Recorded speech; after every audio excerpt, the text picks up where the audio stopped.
All right, what's up, everyone? Welcome to another episode of the Mavs Film Room podcast, coming to you on Wednesday, December 3rd at 10:15 p.m. Central Time.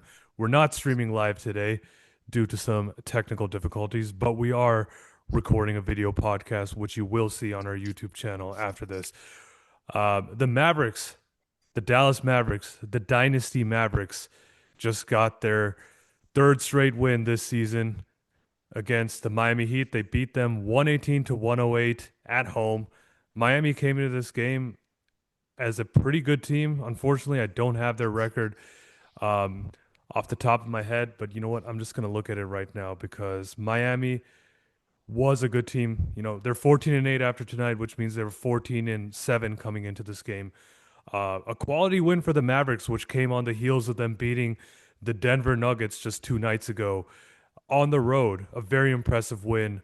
We'll talk about what we took from those games. But safe to say, Ryan Nembhard, the Mavericks undrafted rookie point guard from Gonzaga, has been the difference maker here during this win streak and figures to be an important part of this team going forward, as well as Anthony Davis, who finally returned from his calf strain after missing about a month. So we'll talk about those guys, what we learned during this win streak, what it means going forward. But guys, we'll start with you, Vinay. How are you feeling after three straight wins, two of which were against some pretty good competition?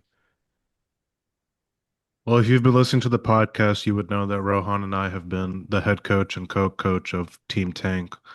But these last few games have still been fun nonetheless. And regardless, like win or lose, I've been saying this all year, ever since Nico's been fired, like I'm cool either way with the win or loss. And lately, it's been fun to watch the team win because they're winning because of their young guys. They're winning because of Ryan Nembhard's insertion into the lineup. His point guard ability has just completely changed the whole team because that's how poor the point guard play was before they've gotten this from Nembhard. So, I mean, even like the team tank guys, I think would still be happy with what they've seen so far. I mean, they're winning because of the young guys. What else can you ask for?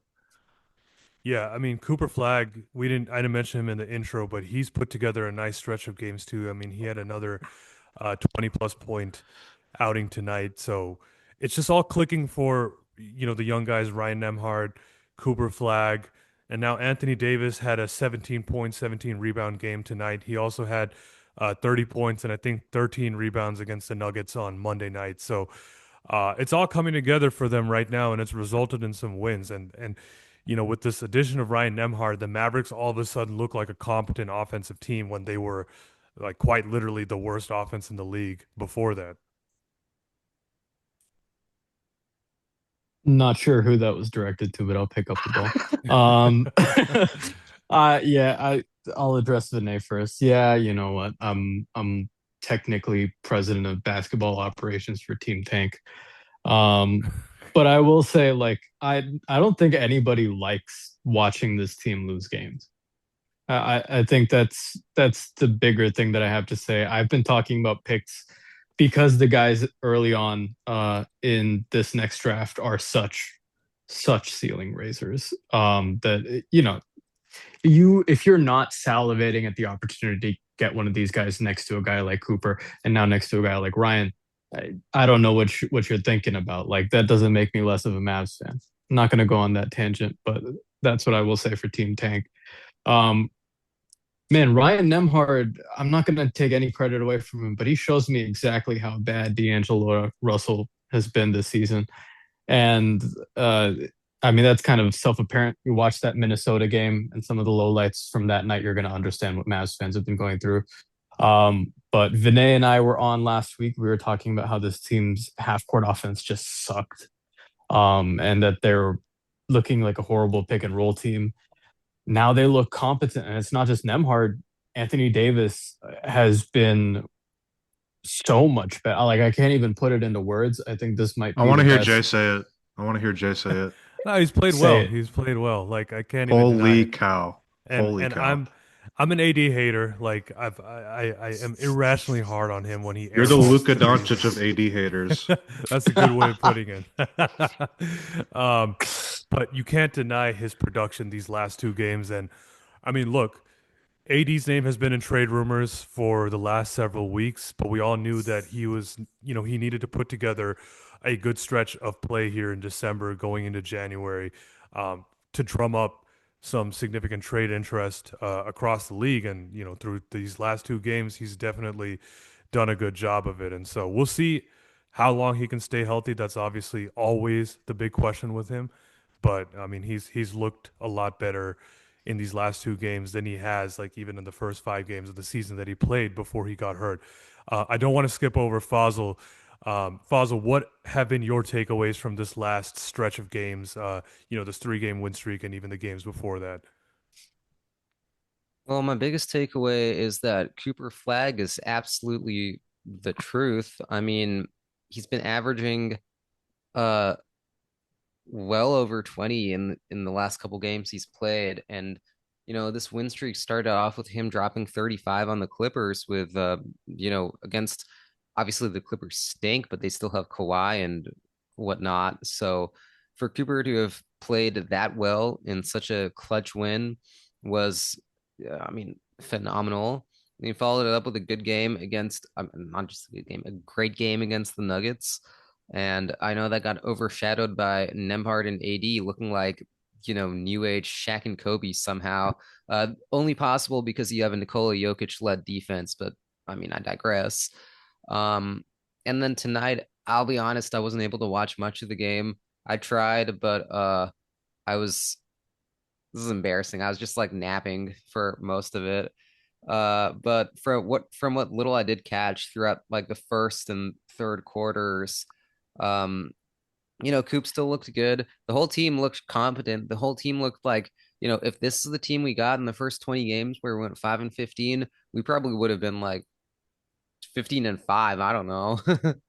So it's ironic to see the Mavs have such just freaking rattle off 3 wins in a row right when the schedule gets difficult. Like, usually this would be the time where I'd be like, okay, time to tank. And they just defied all logic because they've always been much better than your typical awful team because of I mean, from what you would expect with a record. But now they're just proving that, I guess. And I mean, we can't have nice things with the whole tanking record being, you know, in the range for a top 5 pick, whatever. Are we still going to make the playoffs, or are we going to make the playoffs? I don't know about that. I'd probably bet against it, but I mean, winning basketball is nice to see. These things happen when you play an actual point guard, which we haven't looked at. I guess Ryan Nembhard figured some stuff out while he was out with a knee injury. So because he didn't look like this at the very beginning of the season. So I guess between getting healthy and maybe some G League play and just practices, he has gotten able to show his stuff. And somehow in the last 2 games, he's been putting up Chris Paul stat lines, which you know, Too somebody has to take soon. the mantle, I guess. I mean, he does have some very Chris Paul-esque sequences in these games where he kind of gets to his spot in the mid-range and splashes in a jumper.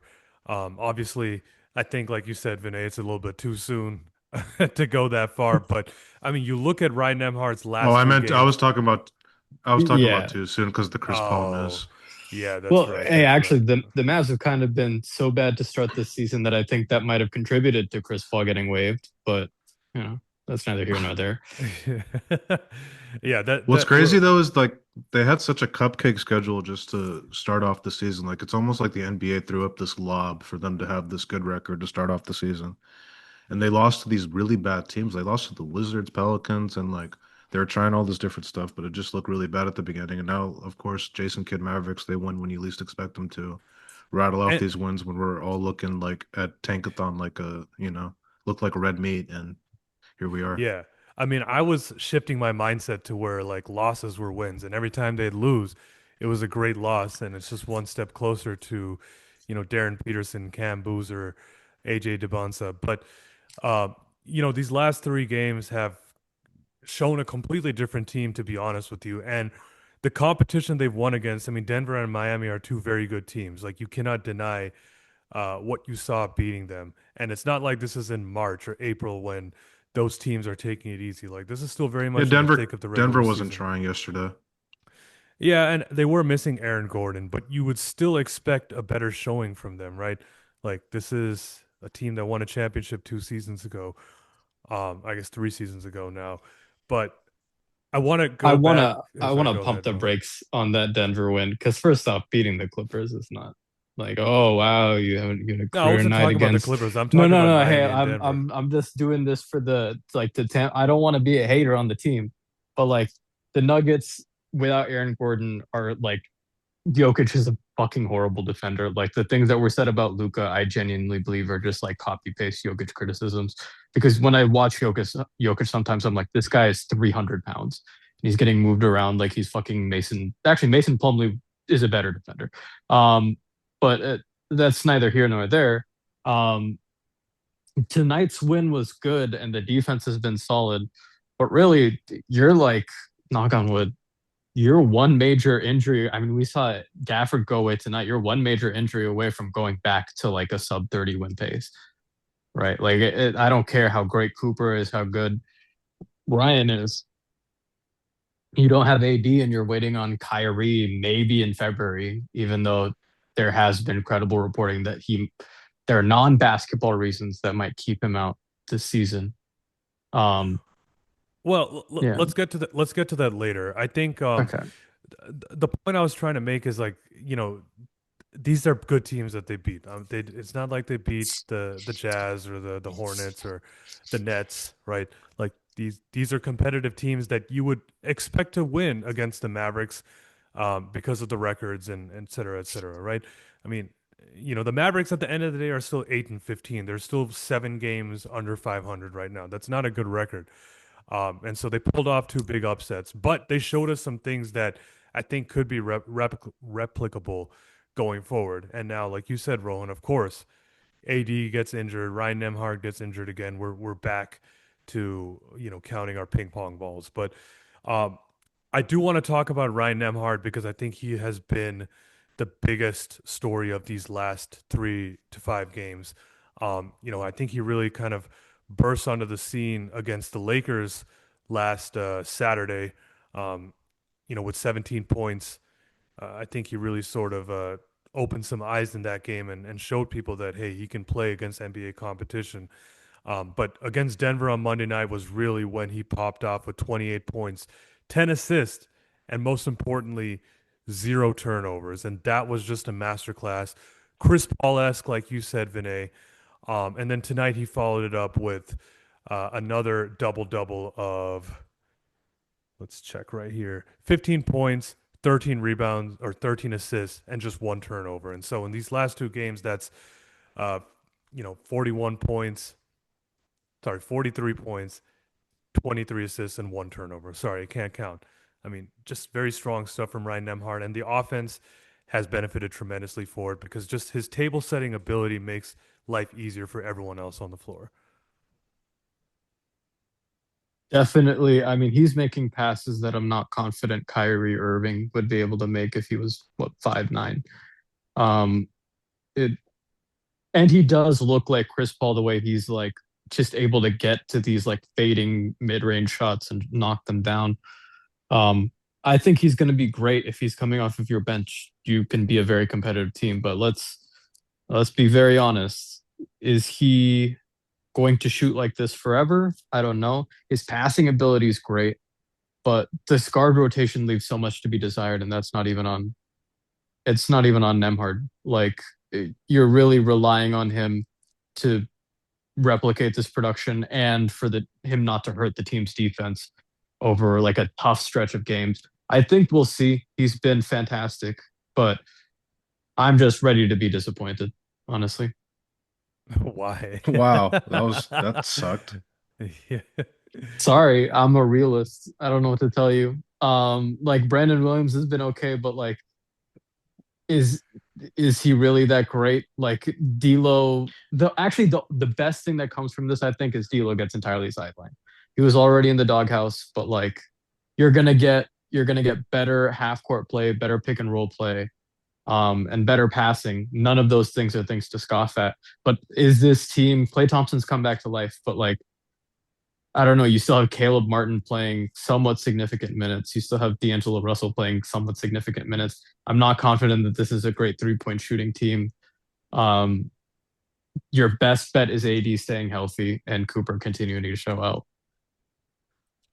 Well, yeah, but let's still focus on Ryan Nembhard, right? Like, wh- He I has a think he's 23 assist to 1 turnover ratio. Are you not impressed, Rohan? No, I'm extremely impressed, but it's also like finally you have one guy who can play the point guard and pick and roll well, yeah, and like All obviously right, actually yes. pass we're the talking Yes, ball. for about sure. him Like though. We're not talking For about the sure. team. I'm We're not talking about I'm him. not okay, comparing fair. the guard rotation to 77 and 11. I'm saying like what you've seen from Nembhard has to be promising though. I mean, he's Okay, way no, better it's than not just promising. anyone. His It's way better than vision anyone is thought. exceptional. Yeah. He is a sub 6 foot guard who is able to get his shot off against guys who are around 6'3" and Yeah. stronger than him. He's able to play in the pick and roll as if he's a guy like 3 years older than he is. I don't want to be remiss and say and like not compliment Nemhard's game because he is truly great. And I mean, I don't know what it is with modern like brother duos in the NBA, but he and his brother kind of go crazy. We saw him in the finals last year. I'm sure he'll be a contributor on this team and in the league for years and years to come. But oh, I thought there was a but coming. I mean, there was, but I wasn't gonna say it because in the words of Ned Stark, everything before the word "but" is horseshit. So I mean, we saw Such a flashes of quote. this in the preseason, like the ability to set teammates up. But I think, it like we said, he's just made life easier for everyone. And you mentioned Klay Thompson as well. I think he's been a big beneficiary of playing next to Ryan Nembhard. But I think Cooper Flagg honestly has been the biggest beneficiary because there was that whole Cooper Flag at point guard experiment early in the season. It didn't work. They experimented with Brandon Williams at point guard, like mixed results, but Brandon Williams is who he is. He's more of a scoring point guard. D'Angelo Russell, I think, has been a disaster when he's been the lone point guard. That didn't work, and that resulted in 2 straight DNPs last week. And so I think finally Ryan Nembhard was sort of a last resort for Jason Kidd, and it turned out that that was a good decision. And even D'Angelo Russell has benefited from it too. I mean, he had 8 points against Denver, some clutch buckets, and even tonight too, made 2 3-pointers in the second half, timely buckets for the Mavericks. And now, when you see D'Angelo Russell on the floor, he's almost always the off guard with either Nembhard or Brandon Williams handling the ball. So it kind of shows you the lack of trust that Jason Kidd has in D'Angelo Russell, but it also sort of illustrates just how important having a competent point guard is for the Mavericks.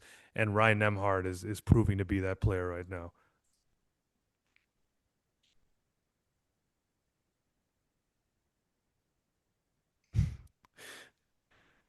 damn, okay, I guess I'll keep talking. I wanted to toss the Dude, ball to I Fazio. was so optimistic Fossil was about to pick up the bike. I had such high Hey, hopes. to be fair, he did not watch all of this game. I did watch basically all of it. But I there's not that much more to say. I mean, I Nemhard has been fantastic, and he actually makes Anthony Davis so much more like it's easier to play him as a big. Um, just because he's not my favorite screener for a 4-5, but when he's playing with Nemhard, I know that you're either gonna get a wide open dunk, you're gonna get a rotation on the defense, or you're gonna get like a weak side pass. Basically every single time that you see him and Nemhard on the strong side. So you know what? I there's nothing negative that I can say about Nemhard. Even his defensive energy has been good.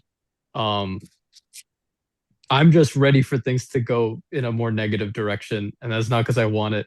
I'm just like I'm looking at I'm reading the tea leaves. Things have gotten better, but like, can they sustain it? I'm Yeah, just I not a mean believer yet.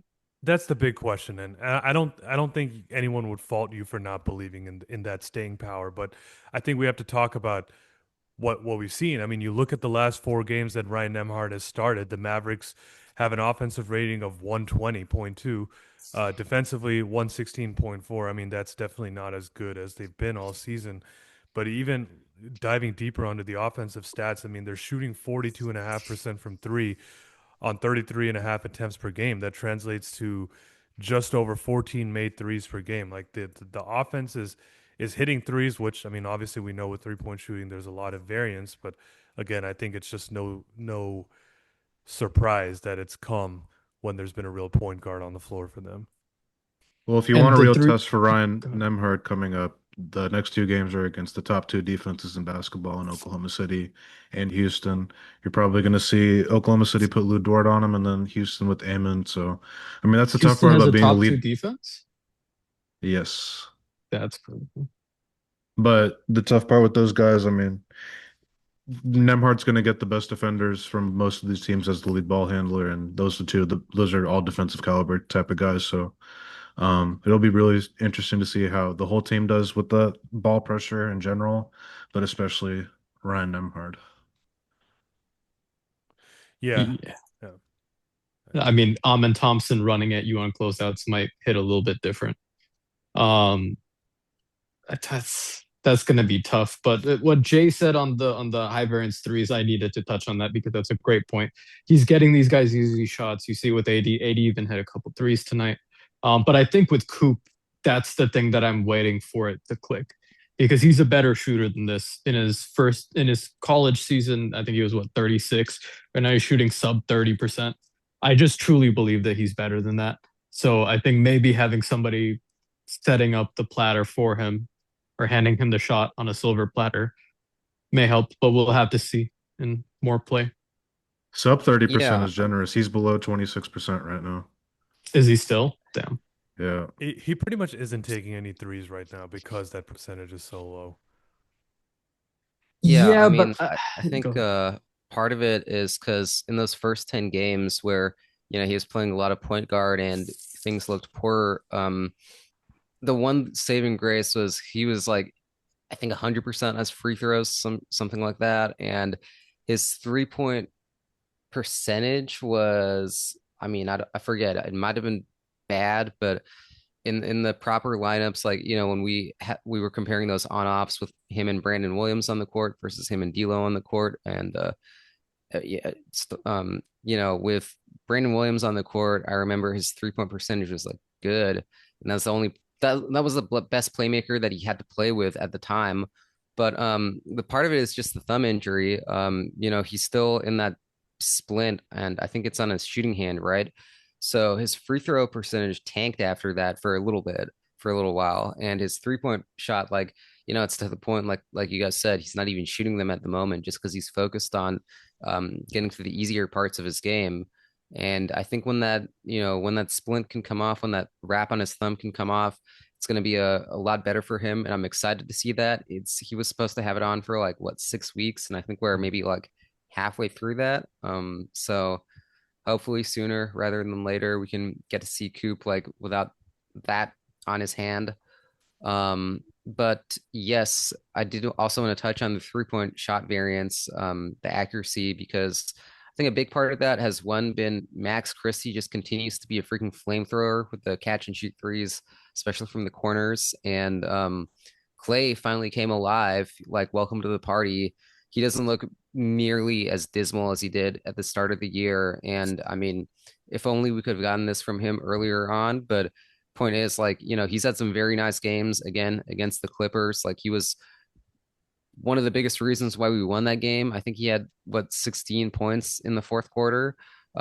So he's finally, we get to see what Clay from last season was kind of looking like. I think, I mean, it's just been the story with him. He's a slow starter. So maybe we shouldn't be surprised by this, but it's good to see him play well. Maybe get that trade value up. But at the moment, we finally get to see what the Mavs look like as a functional team. I think, as Rohan said, any one thing, any one setback will send us tumbling down again. But which is why it's important to stay realistic about the team. Like, don't let these nice wins fool you from like what must be done about trades and anything like that. But still, I think if we're constructing a team for the future, we kind of have a vision of what it should look like. And that's exciting. I think you can definitely take that as a good takeaway for the Mavs this year. Yeah, and I think that this month is really going to show the front office what this team is, what they're capable of, and it's also going to show other teams across the league like what the players on this team are capable of. And we talked about it with Anthony Davis. Like if he's able to put together more and more such games like we saw tonight or we saw against Denver, that'll go a long way in getting some better trade offers for him. I still believe that trading him is the best course of action for the Mavericks. But at the same time, like if he keeps continuing to play well, I do wonder if the front office says, "Hey, maybe let's give this a chance this season. Let's see what it looks like with Kyrie Irving when he comes back." So I think that's still an open question, to be honest with you, as they keep winning. Because if they keep winning, they get further and further away from being able to get one of those top 5 picks in the draft. And then at a certain point, the front office has to determine, like, do we literally try and trade away our good players so we can tank, or do we just try and see where things can go this season? I think that's a good thought, but at the same time, you gotta showcase AD a little bit, and he did, I think, hurt his finger on a block attempt at somewhere in the second or third quarter, I want to say. And every single time he winces in a little bit of pain, I'm like it hasn't even been a year, and I have low key PTSD. Um, I shouldn't say it that way, but you know what I mean. I mean, I'm just waiting for disaster to strike. But here's the thing: Anthony Davis has been playing so much better, but tonight even the 17 rebounds, fantastic. His energy, and consistency, I mean, truly admirable. But that Denver game was really the showcase night. Like he really took advantage of that matchup. That was big time. And I frankly think this, if he sustains it, is the best stretch that we've seen of him in a Mavs uniform. And I think that's really important because, and I don't know how you guys are going to react to this, I don't think that we're getting an in-season Anthony Davis trade. Um, and we can discuss why we had that report that Chicago has had internal discussions about it. The salaries are really the issue. Like Vucevic, I think, doesn't even make 35 mil. He might not even make a full 30 mil. So that means you're angling for him and a Kobe White for AD. You get one draft pick. I don't know if it's unprotected. And even then, that's hinging on some reality in which Anthony Davis does not miss any real time from now until February. And I just don't know if I believe that that's going to happen. So, I mean, this thinking, Jay, unfortunately is, and this is just me trying to be a realist, I think it's kind of wishful thinking. I don't think that we're going to be in a position where Anthony Davis is eminently tradable and that we get something worth for a star of his caliber this season Yeah, at all. I mean, I think you have to hope for a team like Chicago being a little bit desperate, and seeing that Tim Legler was talking about this on one of his podcasts the other day. Um, the Bulls are one of those teams where the roster doesn't have that kind of upside this season to make a run in the playoffs like some of the other teams in the East do, like Cleveland, et cetera, right? So where do you go to find that upside? You look outside, and Anthony Davis is a player who could potentially give them that. But obviously, yes, it comes with a ton of risk. I'm sure that any team interested in trading for him would want that risk priced in for what they give up for him. And so, uh, I wonder, will a month of staying healthy be enough to convince a team to give up real assets for him?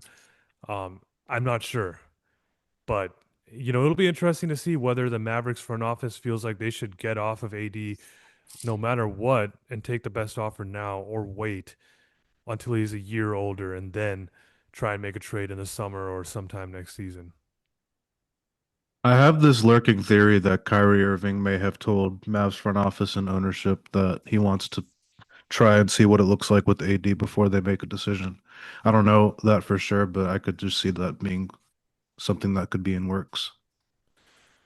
Yeah, I mean, throughout all this AD trade discussion, when it's kind of seemed like it's a foregone conclusion that they're going to move him, I have wondered what Kyrie Irving has thought through all of this because the thinking has been like the Mavericks want to trade AD, but they want to keep Kyrie. But does Kyrie want that? Like, how does he feel about that? We don't know. And so, I don't know. The more they the more they win, the more intrigued I am seeing what it looks like. Do I think it's a championship team? Absolutely not. But I do want to see what Kyrie Irving looks like with the rest of these guys when he comes back. Here's what your best case scenario is. You make the 8th seed somehow, and Shea just like decides not to play basketball for a couple of weeks in the middle of May. And we have a Ryan Nembhard shot. becomes Gary Payton. We have a shot. Bro, if this team makes the play-in, I'm gonna fucking throw. I don't know. I'm gonna throw my car out off a bridge. I don't know. Like, They're too I'm good. not They're in they're like GTA, they're but like, playing caliber worthy. no. I Hey, listen. If they make the And they've playoffs, always good for been them. better. If they make The- the play-in, this management is genuinely fucked. Genuinely fucked. I They don't have care to. what They you would think have to about do tanking. something. They would have to do something now. But it's not like Michael Finley can go on the floor and block Anthony Davis's shots. Like, what do you want him to do? Well, yeah, that's the thing. I think that if they continue on this trajectory, they're definitely going to make the play-in because they're already on the doorstep of it right now. It just becomes a question of how high can they get in that 8 to 10 range. Yeah, how high can they get in the play-in game? I- Jesus Christ. I don't know if they're Holy good enough to we make were the in the playoffs. finals less than Winners 2 work, years babe. ago. Winners work. Winners work. And then now we're okay. Wait. We didn't make. They didn't. Did they lose in the play-in or did they make the play-in their first They year? made They the lost they in made the the second play-in. play-in game. Yes. Okay. That's the greatest. That's the greatest loss in Mavericks history, by the way. And then they drafted who Lively or is this? No, Am I they- early? They drafted Cooper Flagg. Okay, so you're talking about Where last have you? year. Are you good? I was talking about the first season where Kyrie was here. Did they miss? Oh, they it missed the altogether? play. Did They missed the Oh. play Okay. completely. They were the Bleh, 11th seed. Yeah. okay, so I'm saying missing the playoffs, finals, play-in. Like I would lose my fucking mind. Like yes, it's great to compete. I mean, we've Cool, lost. You want We've him lost. to get the reps, We but like, we've lost our. what are you we've lost our doing? minds. What Well, are you obviously fucking that's doing? why the guy got fired. We can't do shit now. But the guy got fired, but this is still fucking happening. Like, listen, I'm not. It you is what win it is. the I mean, we games- just. If you win the games to be in the plan, you win the games to be in the plan. But like, I'm looking at management and being like, well, you let that happen, and that's just the reality of the Michael position. Finley's looking like me. I think Rohan has a point there that really Yeah, the only obviously he way has the a point. No Mavericks- fucking yeah. shit. Yeah, we were the finals not 18 months ago. No. I get it. I saw.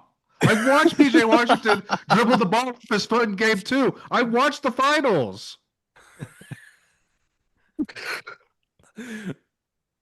Mavs crash out room. All I'm saying is like, if you want, this isn't your floor. Obviously, your floor is like a lottery team.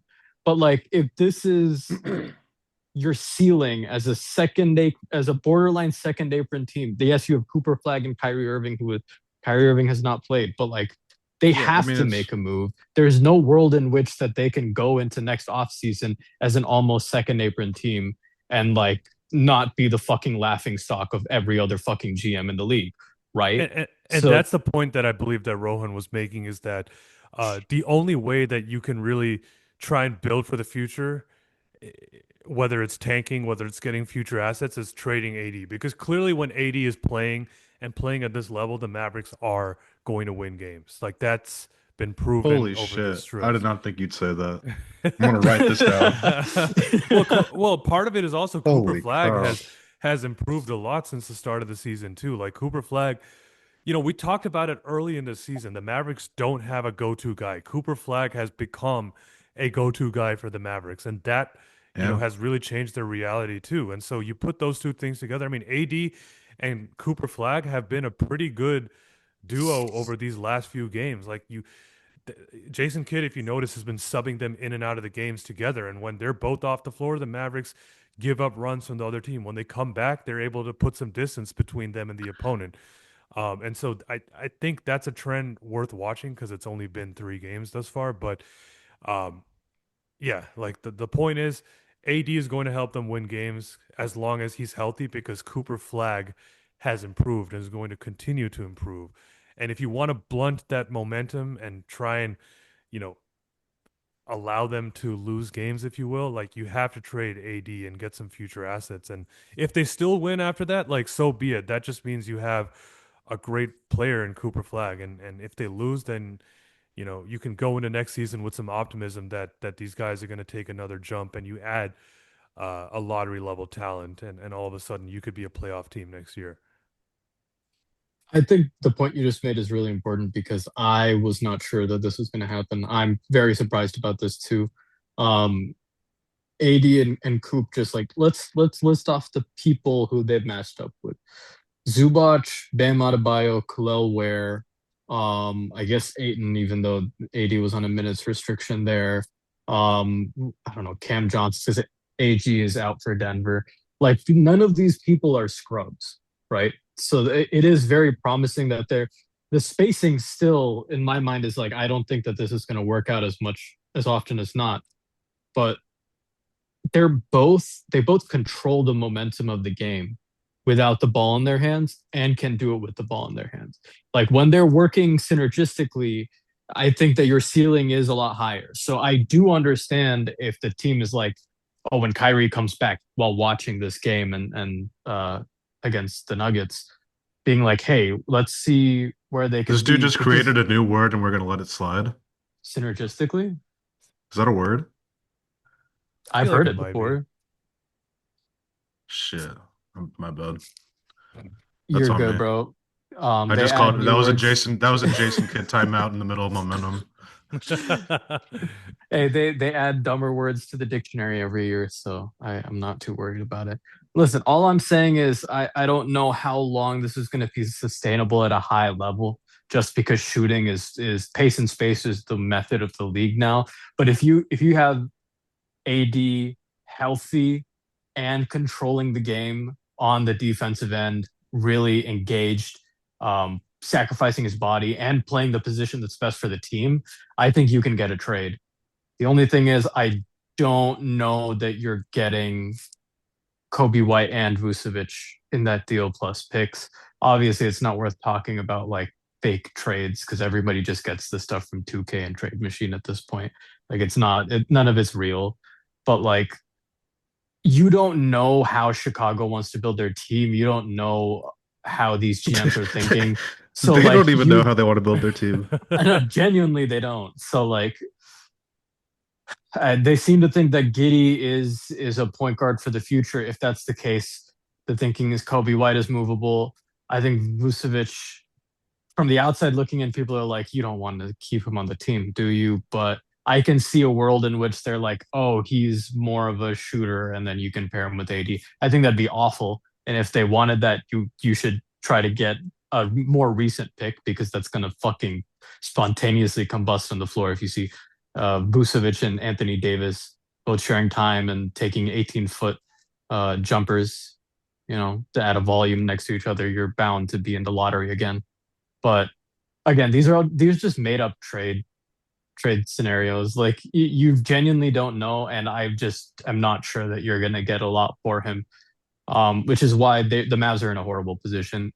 Like if things go well and Anthony Davis is playing games and playing well, the team is winning games and they are hemorrhaging draft capital over the next 5 years. Um, so you have to trade him, and you're also almost a second apron team. So you basically have to trade him, or you have to trade Gafford for like somebody who can just absorb his contract or something like that. Um, That's a pretty interesting like reason or thing that needs to be looked at the trade deadline is getting under the second apron, even getting under the first apron and luxury tax too. I don't know if that's what's the possible, difference between but the first and second apron? it's just different thresholds. I don't know what the values for each of them are, but it's just different thresholds essentially. So, I mean, definitely for a team that's looking towards the future, you don't want to be in the second apron. I think that's not a good place to be in right now. And so, A second apron play-in team would be fucking obscene, honestly. Well, it's I'm not saying it sounds better because we would argue, I guess, a higher pick is better, but I mean, we were headed for top 5 worst team in basketball as a second apron team, I guess. And yeah, I mean, you think that they're going to get worse when PJ Washington comes back from his injury? I mean, assuming everyone else is healthy and playing well, like no, they're not. They're gonna get better. And so, um, Also, do we they, think this defense is sustainable? Like, are they going to stay in the top half of the league? They were top three, and Definitely. I mean, I now think definitely they've top fallen off half. significantly. I think that Top I think as long as the personnel, knock on wood, is healthy, they're fine. But like, there's just so many question marks that you don't know whether they're going to be top half of the league on both ends of the court. So I don't know. top half is It's just top 15 defense. I feel like they can do top 15 defense. I they don't are think they're top as good as 15 defense. I know that they still are. I'm saying that like their biggest problems are health. Like you lose personnel and you could be 16 in the league in defense in March. Like that's entirely possible. I I don't want to rely too much on the statistics at this point because it's still a very young season with a lot of variance and opponents. I mean, I think we're what 23 games into the season now, and they're what top 5 in defense. Whether or not we agree that that's their true ceiling, I think top 10 is pretty realistic for them this season. Now, where they fall in the top 10 will kind of determine how good of a team they really are at the end of the season. But Okay, are you if depending on AD them if AD sustaining is this moving offense? if AD is moving like he has these last 2 games, it's a legit top 5 defense. What they were before was like a Fugazi top 5 defense, maybe like top 10 borderline or top 15 area. But I mean, I don't see any reason why like above average for sure they can be an above average defense. I found it crazy that they could be bottom half at any point. I actually agree, but are they going to be a top 15 offense as well? Like Never. I've that's the never only world no. no, I'm glad that none of us are delusional in that sense. But like that's the only world in which it makes sense to try to compete as a borderline second apron team. If you're at near the top of the league in both offense and defense, like if you're a generational offense defensive team and you're like a plus offensive team, I can see a world in which you're like, okay, let's go for the playoffs. But I do you think this team is like a Kyrie Irving return away from being a top 10 offensive team? That I think that's the discrepancy here for people that are like, this team could always have been competitive, and people who are saying, no, their ceiling is a play-in loss or a first round exit.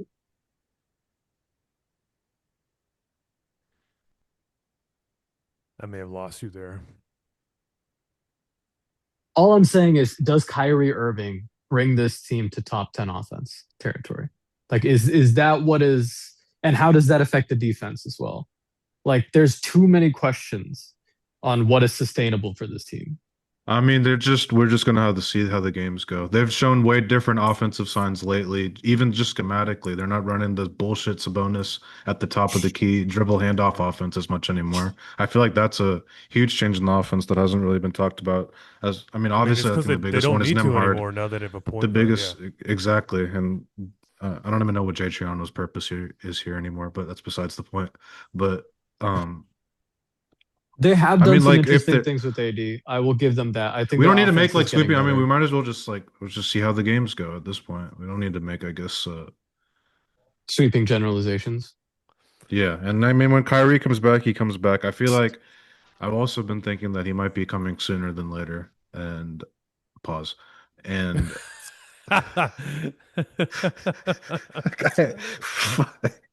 damn it. To be fair, we've seen conflicting reporting. We've seen information that he could be ready in January, and then lately we've heard, I think, two separate reports. I think McMahon said this that there could be non-health reasons that he does not play this season. Well, I don't know whether that's those reasons were that they'd want to tank. They'd want to be as bad as possible I mean, and that get a was at good a draft time pick. though. I mean, I'm not saying This was they're right after probably Nico complete. got fired. Right after Nico got fired, they were this losing was to a week horrible ago. It was less teams. than a They week lost ago. to the Bucks, and there's already Giannis trade rumors coming out like weeks after we lost to them. So like it was during a dark period during the season when they were thinking like that. The front office probably is still thinking that that's the direction they need to go still, but I mean they're probably still I would approaching it hope like so. let's just see how these games go over this next stretch of games, and they'll decide for us. I just don't want to see this team rush somebody back from injury and then have, Who's being that rushed become back? an issue. I'm not saying that anyone is. I'm saying like, let's say this thinking that like, oh, Kyrie's not going to play because we're not competitive this season. Now they're competitive, and Kyrie's like, let's see whether me, AD, and the team can work. Like, I don't want to see him come back super early in order to salvage this team's like competitive No, I mean you definitely don't identity. rush him back. I also, I mean, like I've been a proponent of Team Tank or whatever, but I also want to see like Kyrie play with Coop, like, and I feel like Kyrie will do wonders for Coop's game and help him out on the offensive end. Like I want to see that. So, I mean, if he's healthy to go and it's all, I don't think they should do the whole like let's take another month. I like if he's healthy to go, I would want to see him play personally. They're not going to be as bad as like even when we were bad, I did not think we were going to be as bad as like the Wizards, Nets, Pelicans. Like those records are just hard to catch. Like we're too good for that. Yeah, the Mavs have too much talent to be that bad, and I think a lot of it had to do with just playing lineups that weren't good. Playing AD at the four, Gafford at the five, Coop at the one, Clay at the two. Like that shit But you wasn't don't see working. the you don't see the Yeah. vision. D'Lo at the one. D'Lo at the one was worse than every other decision that you mentioned, Jay. I'm surprised you didn't mention it first. Yeah, I mean, You that's a you're great an point. AD hater, and I think that makes you irrational. I'm a D'Lo hater, and that makes me the We're all like D'Lo extremely haters. rational. Okay, yeah, but I think I might be the biggest D'Lo hater, unless It's Vinay's possible. trying to It's joust with me. possible. But yeah, I mean, now guys are playing in the right positions. Like Cooper is playing the three, is playing the four, AD is playing the five. He's not playing the four at all, and we have a real point guard on the floor. And when D'Lo's on the floor, he's playing with another guard, so it's not like all the defensive pressure's on him. And so it looks more like a real basketball team right now for that reason. Um, so knock on wood, we're not going back to the dribble handoff offense. We're not doing any of that bullshit anymore. Um, but my biggest question is still, if you trade AD, how do you sell that to Kyrie Irving? That's something that I don't know. Like, can you convince him that we could still trade AD and be competitive next season, and we want you to be a part of that? Well, I don't know if Man, that would land with him. Yeah. it's a harder sell when Lively and Gafford keep getting hurt, and you don't really have like it's like Anthony Davis right now is your only reliable big man, and then this resurgent Dwight Powell defensive Reliable season that is we've seen so far. crazy. What did I say? Did I say reliable? You said Did I say Anthony Davis is reliable? your only reliable big man. That's I mean, fucking currently, I mean, crazy. yeah, that is crazy. Yeah, I mean, yeah. He was just out for a month, I dude. know, I know, I know. I mean, but compared to like, I mean, Gafford like twists his ankle every other game, and then Lively, it's depressing to even fucking talk about, so I'm not even going to. But as of right now, it seems like he is. Restarting quality bigs, all of them are injury prone. We are one AD boo boo away from having Musa Cisse hoops back on the menu. I have to knock Yeah, on wood every time somebody mentions Anthony Davis and injury risk because holy shit, dude. I mean, and this was the thing, like with the whole trade showcase thing. Like the problem is you run the risk of injuring him any game that he's on the no, floor. I Like mean, yeah, for he sure. he is a liability to get hurt any given night. He's almost getting these Looney Tunes injuries on these alley-oop dunks. There's back-to-back games of that. Dude, I was afraid that he got hurt on the jump ball tonight when they had to re-jump because like the ball just went straight up in the air. How wouldn't have surprised me. Thankfully he wasn't, but I mean, yeah, every game that he ends healthy is a good one, and so Hey man, hopefully that kudos to him continues. for fighting through it. Like he's his motor, he seems engaged. He seems very engaged. I will give him that. I'm not Jay. I'm not an AD hater. I still think he's a difference maker for your team. And listen, tonight he shot the ball better than any of his statistics suggest that he was capable of doing. So give him credit. But to me, the story of the Mavs is Cooper. It's not Ryan. It's not AD coming back and showcasing him. It's Cooper. Like him getting to the basket, his finishing through contact, his ability to go side to side. Just like in the last three games, basically, he has taken like a leap that is kind of insane. From the last time that they played the Heat to now, there's been like a it's like he played 2 months in that time. It's kind of crazy. I mean, yeah, I think another story here is how important point guard play is. And like if the Mavericks like addressed point guard play in a better way before the season, I think they'd have a playoff spot, like a Oh, top 6 or 7 spot absolutely. if And, they and and if they addressed it properly. That's credit to Ryan Nembhard for sure for doing what he's doing, but that's just like what they've been missing, like in a very glaring way. no, I mean, and that's a direct result of who the general manager was. I mean, any other competent GM, like obviously would have not made the Luka trade, but even if they fired Nico over the summer and hired someone else, the first thing that new GM would do was try and do a consolidation trade where he traded some of the wings, Najee Marshall, Caleb Martin, Clay Thompson, whatever, and like got a real point guard because D'Angelo Russell was never a good, solid long term solution, and it obviously has worked out worse than I think we expected, or at least Vinay, you and I expected. But um, yeah, it just No, goes I to show I you did how not important expect it is. D'Angelo Yeah. Russell to be this fucking horrible. Like, no, I think none of us expected this to be this bad. But also, I don't think any of us expected them to beat the Nuggets and the Heat back to back. Vinay and I talked about it last week. I think we said the next win that the Mavs might get would be those play-in consolation games.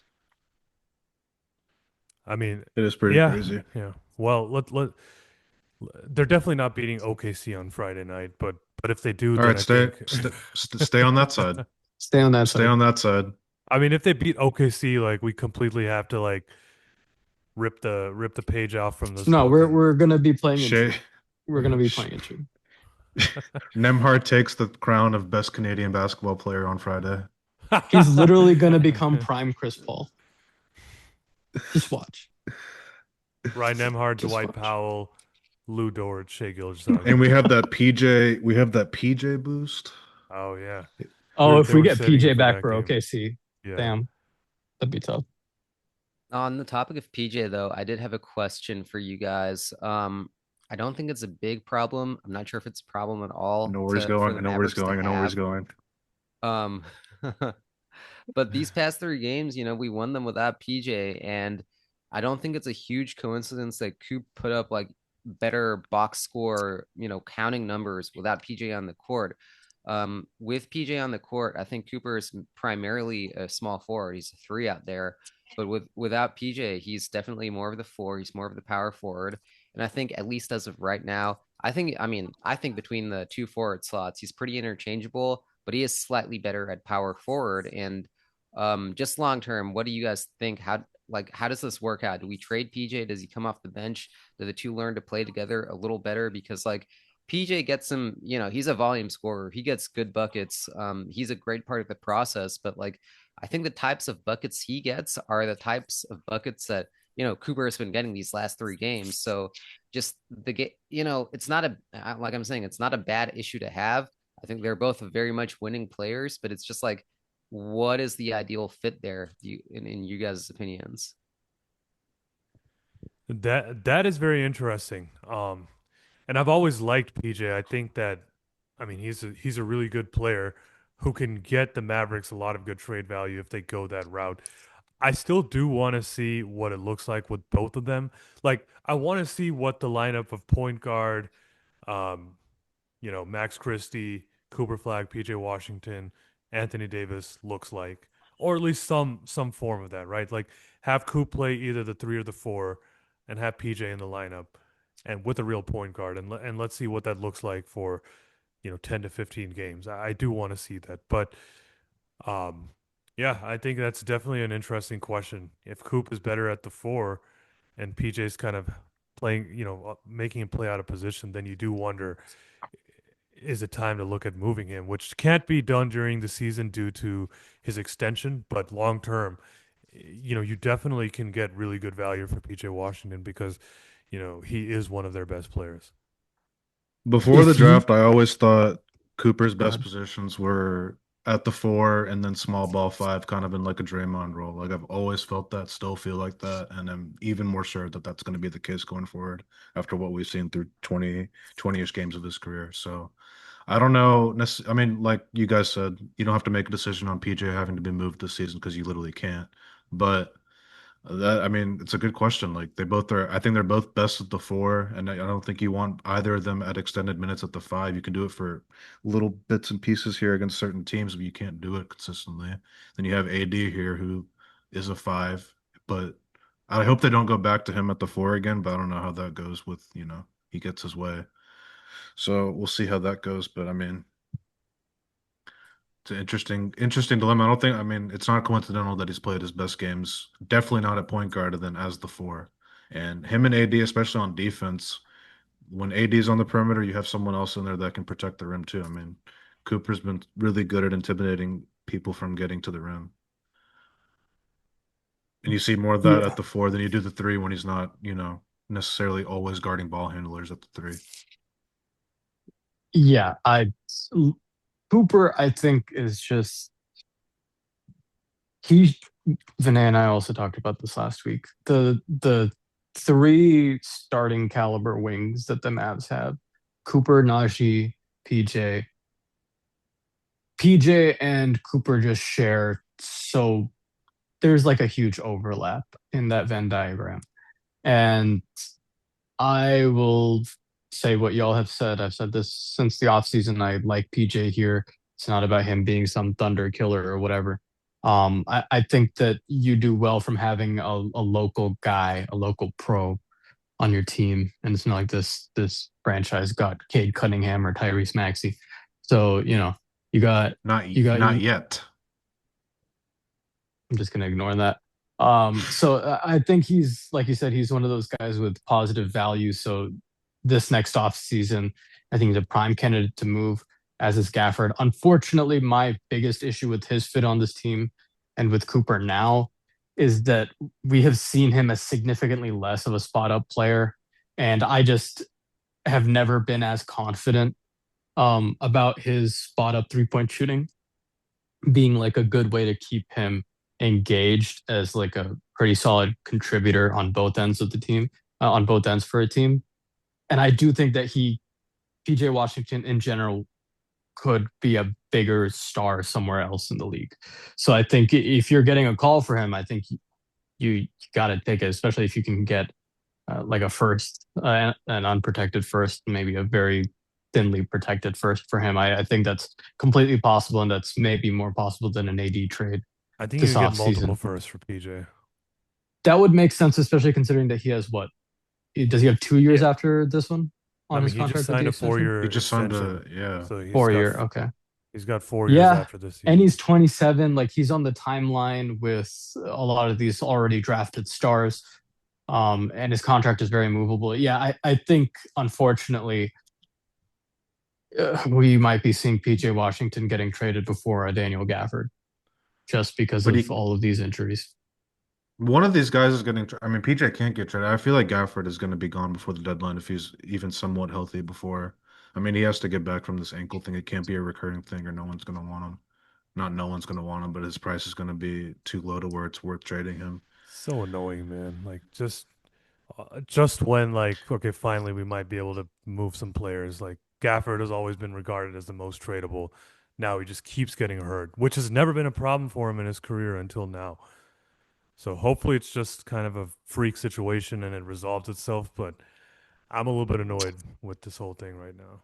I don't know if you can call it a freak situation if 2 seasons in a row you're having horrible injury luck.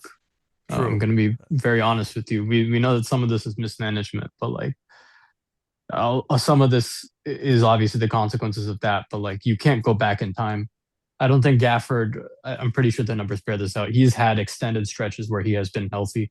Um, but I'm going to be brutally honest. He's not like a great defender. He's not a perfect fit next to Cooper Flagg. So I definitely see moving him. It's just if you're only getting seconds for him, dude. Like, what are you what are you gonna do? You get a second rounder and a guy who isn't really a contributor to your team Yeah, you don't just to trade move him. his contract? You Like don't trade him for that. No. I Yeah. mean, all you these can't people that when he they is your were least injury prone big. not for Like seconds.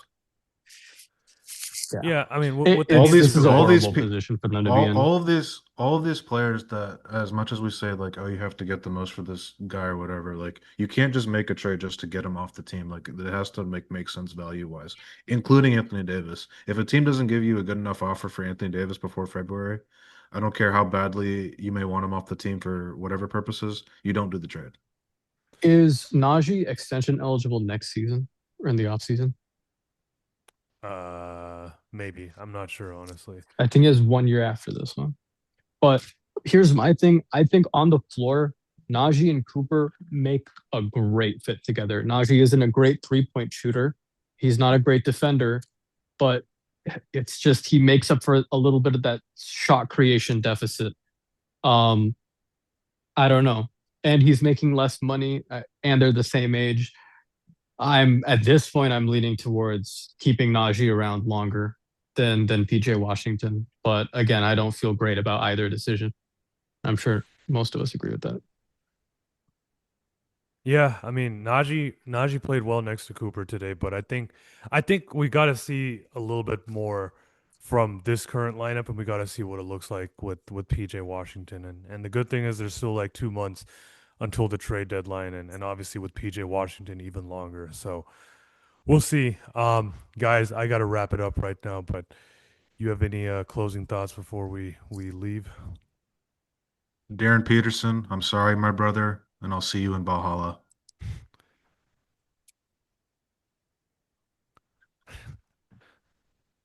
Listen, I- if they're not landing let's say top 10 in the draft, or if they're not landing top 8, that's extremely disappointing, but I'm never gonna be mad at the youngest star in the league. And a 5'9" rookie playing out of his mind and being one of the best pure points in the league right now. I'm never gonna get mad at a team for winning actual competitive games. Will I be disappointed? Yes, but I don't know. Vinay and I have already started talking about some of the later first round options that the Mavericks could have. Dude, Even if, the draft is nuts. Like we might be able to get a good guy at pick 29. yeah, Yeah. I don't know if you're getting a two-way player. Like, No one's gonna if push you- back on that. I don't know if you're getting a two-way player, but you can get a great guard that makes Nembhard like a sixth man going into his career. Does that make sense?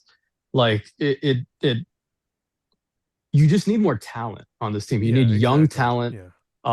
27 is still on the timeline, I guess. That's what I think PJ and Najee are at age wise. But if your best player is 18, like you need to get somebody who's like 23, 24, right? Like you want somebody a little bit closer, that is a little more competitive early in Cooper's rookie contract. Um, so yeah, it's just the consolidation trade hasn't happened, the injuries and all of that. Um, but there's no like obvious move other than trading Anthony Davis at this point. That's my Yeah. final thing to say. I agree with you on that. Fossil? I mean, you guys have said it pretty well. If can play well like this going forward, then we're gonna win more than 20 games. We're gonna be definitely outside the top 5, 6, whatever pick ranges. But and again, also if freaking Ryan Nembhard can play like this, like I don't know, supercharged JJ Barea, then you have to take that. The thing is though, I mean, we still have these guys on two-way contracts. The mechanisms for like freeing up space are waiting until well, I know this thanks to CBA Mavs, but basically after January 6th, we can waive Dante Exum, and that gives us Is that enough. actually the date? That is actually the day, and that Oh, gives us shit. enough space to sign Ryan Nembhard. I didn't know that was the date. There's no way. Yeah, it's Oh wow. coincidental. There's a But joke yeah. I could make, but I won't make. But yeah, Yeah, I don't know. I mean, I think there's an avenue to keep Ryan Nembhard on a minimum deal, like an actual contract beyond making any trades. So that's good. I still don't know though, like we should be making more than one trade this season, even not just the Anthony Davis trade. I don't know if that happens again because of the reasons y'all said. Like Kyrie might want to play with this guy and see what happens first, but still, like this team is untenable, even if it's kind of looking nice at the moment and they're winning some games. The very, very obvious thing to do is just to like, see what you can get, sell high on some of these dudes. And uh, if we can head into the 2026 draft with more than one draft pick, and assuming we have like at least one lottery pick thanks to our own, that's a really good position for the future. And including with these trades, maybe some more young prospects that you get from the trades themselves. Like that would be awesome. I'd feel so great about the future if we can do that. If nothing happens, if we have kind of like a Donnie Nelson led season where you just point to like, oh, we have these interim GMs, like we don't want to rock the boat, we don't want to do anything because we're afraid of messing things up, then that's like I know it's crazy to say considering like we had Nico going out there acting like a fucking maverick, I guess, and doing things on his own terms, no pun. But you kind of have to follow that method if you just want to, or that line of thinking if you want to like get yourself digging yourself out of the hole you put yourself in. So I'm not sure. Like, yeah, there's no easy solutions, but sitting there and doing nothing is not the solution for sure. So yeah, it's tough. Like, enjoy the wins while you can get them, but don't let that get in the way of what needs to be done. No, If you totally can agree get with you. someone else's lottery pick to go with your own pick at number 30, that's the way to go. Number 30, you just snuck that in there like we wouldn't notice. But guys, good episode today. The Mavericks have given us something to look forward to for once, and that will continue on Friday night against the defending NBA champion Oklahoma City Thunder, the team that is 21-1 and is chasing the ghosts of the Golden State Warriors and the Chicago Bulls of yesteryear. So we'll see if the Mavericks can pull off the upset on Friday night. Um, and yeah, follow us on Twitter at Mavs Film Room. If you haven't, subscribe to us on Spotify, Apple Podcasts, YouTube, wherever you listen to your podcast. We'll be back with another episode soon. If they beat OKC, and we might have to do that, but don't expect either of those things to happen. See y'all in June, baby. See y'all in June, one way or another. We'll be there. All right, take care. Go Mavs.